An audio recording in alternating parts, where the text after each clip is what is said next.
ինստրուկցիայի տվել, որ գործել եմ սենց ծաղիկներ, սենց բարձր ցածր են իրանք, գործում եմ սենց բարակ թելով։ Ինձ պետք է ընդհանրապես 3 ծաղիկ անել, որպես զի ստանամ այն, ինչ ես ուզում եմ։ Փոքրիկ գոտի լինի, որը որ տեսել եմ Pinterest-ով, այստեղ նկարը կդնեմ, սենց ունեմ սխեմաչկան։ Ամենասկզբից ցույց տվեցի, որ ուրիշ թելով եմ գործել, այս նույն ուզորը։ Գործում էի ու ընթացքում հասկանում էի, որ այդ թելը բարակ է, ինձ պետք է դրա հաստը։ Իրականում ստեղ մի փոքր նախապատմություն կա, որը որ ասում է, որ ես սխալ էի ուզորը հասկացել, ուրիշ ուզոր էի հասկացել, դա էի արել, դրա հատիկները ավելի շատ են ու գոտին ահռելի մեծ էր ստացվում, շատ երկար էր ստացվում, իսկ ինձ հենց դուր էր եկել այդ նկարի մեջի այն պահը, որ ոնց որ ինքը ոնց որ մայկայի տակից երկրորդ մայկան դուրս գա։ Այդ պահը շատ էր պրям դուրս եկել ու հենց նույնից էի հաստատ ուզում անել։ Խոսքով վերադառնանք այդ պատմությանը։ Այդպես բարակ թելով էի արել, ինձ թվացել էր, որ հենց թելի մեջ է խնդիրը, հետո երբ որ ճիշտ նախշը արեցի, հասկացա, որ թելի մեջ չի բացարձակ խնդիրը, այլ ուզորի մեջ էր խնդիրը ու որոշեցի, չէի մի հատ է կրկնեմ։ Նորից կրկնեցի ամենասկզբի թելով, երկրորդ ծաղիկից հասկացա, որ թելս շատ քիչ է, գնացի խանութ, պարզեց, որ այդ թելից էլ չկա ու ստիպված ես իրեն սկսեցի 3-րդ անգամ կամ 5-րդ հաշվելով են առաջի 2 օրինակ, որ արել էի։ Բարեհաջող իրան գործեցի, վերջացրեցի,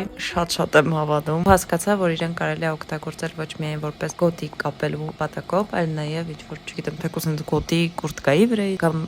որպես վարետնիկ կամ գլխին կամ որտեղ որ ուզենանք։ Շատ հավեսն է, շատ ատուրս գալիս, ինձ թվում է էլի կկրկնեմ ուրիշ գույնով, հաստատ ինչ-որ բաց գույնով, ինչ-որ կանաչ երանգ կարող է ուրիշ ուզոր անեմ, օրինակ ծուկիկներ, ու այն է։ Էս է շեդևրիս վերջնական տեսքը։